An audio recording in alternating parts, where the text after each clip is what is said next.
Do you know? The moment a person is forced to leave is the very second their revenge begins. And my father, the one who pushed me out the door with his own hands, was that person.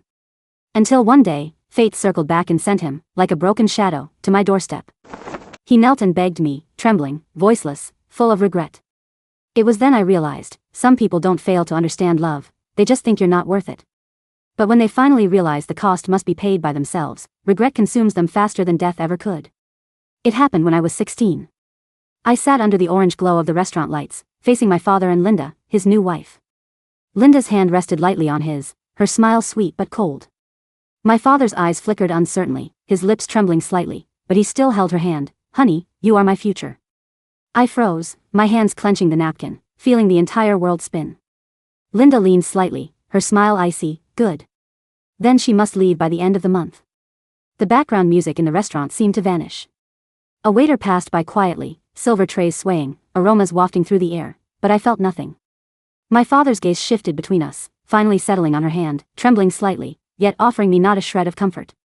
On moving day, sunlight streamed through the curtains in the early morning, slanting across my familiar bedroom. I knelt on the floor, placing the last box of books in the car, the tape cutting into my palm. My father stood on the driveway, his voice low. We'll have lunch soon, I promise. He reached to touch my shoulder. I recoiled stiffly, feeling nothing. The wheels crunched over the gravel, the outline of my aunt's house reflected in the car window. I carried my bags toward her house. My father's figure gradually disappeared from sight, yet it was branded into my memory. My aunt opened the door, frowning slightly but offering a warm hug. Don't worry, I'll take care of you. I nodded, my heart hollow. At Christmas, I brought carefully wrapped gifts to see Linda and the twins. I knocked, and when Linda opened the door, her gaze was like a blade. We don't accept gifts from someone who doesn't know respect for boundaries. I swallowed my grief, I just wanted to see my sisters. She sneered, they aren't your sisters, they are my daughters. She slammed the door, sealing the cold outside. I sent my father a message. He replied, don't make things harder. I tried countless times to contact him. Each attempt ended in disappointment. On the phone, his voice was indifferent, I'm busy right now, or I'll get back to you later. He never truly responded. When I called during my engagement, filled with hope, Dad, I'm getting married.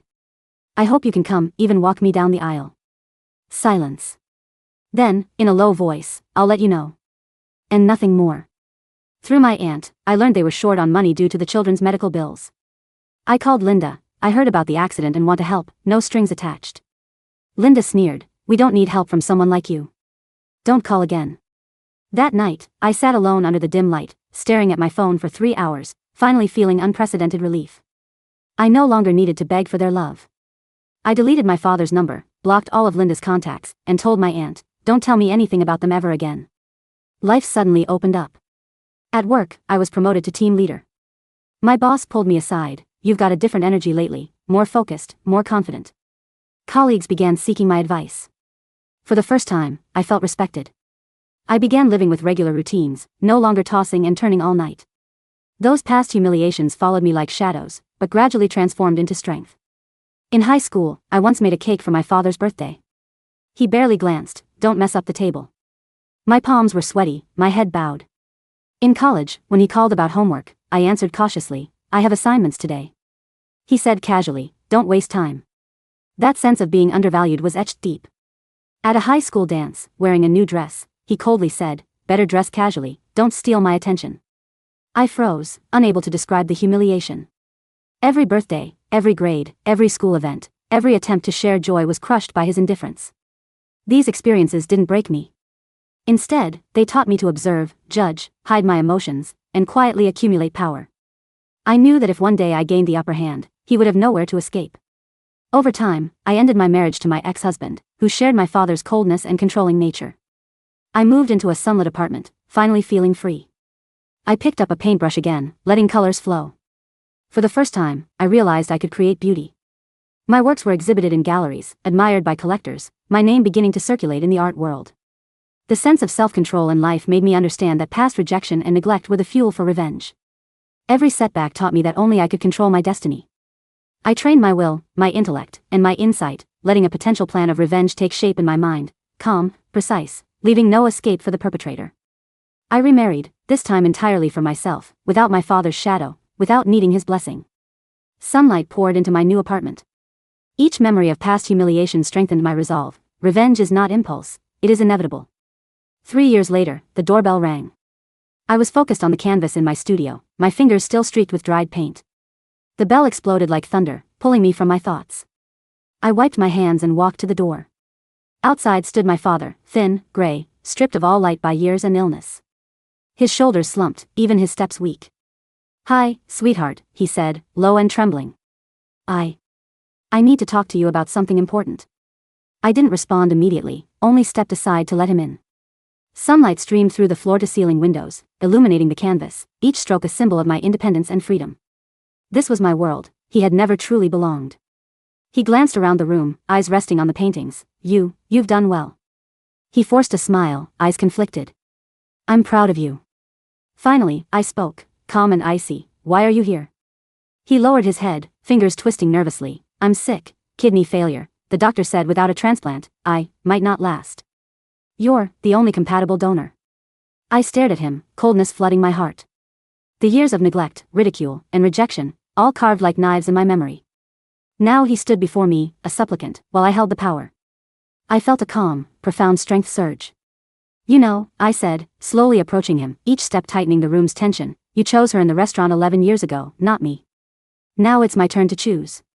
He looked up, shocked, then anxious and fearful. I know I was wrong. I can. I beg you." I stopped in front of him, looking down at the face I once longed to see love on, tears rolling down, but now meaningless. I said softly, firmly, "What you chose back then is the consequence you must bear now." His hands trembled, clutching my knees instinctively, voice quivering. "Please, don't let me die. I can change. I'll." I stepped back, arms crossed, eyes like ice piercing every defense. "You once rejected my love, ignored my existence. You thought coldness and choice could make everything pass, but now you face reality."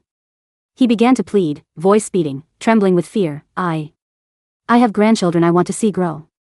I still have things to do. I don't want to go." I leaned against the doorframe, expression cold. "Your choices already determine the outcome. I choose myself. You have no right to my mercy." He slumped on the couch, hands over his head, wailing.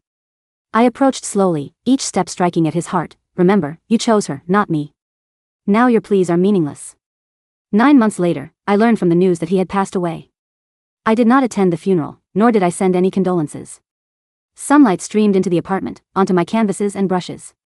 I sat in the studio, breathing steadily, fingers stained with dry paint. The air smelled of freedom. My life was whole. I needed neither my father's approval nor Linda's recognition. Every past humiliation, coldness, and rejection had become my strength. Every memory reminded me, I chose myself, not to beg anyone for love.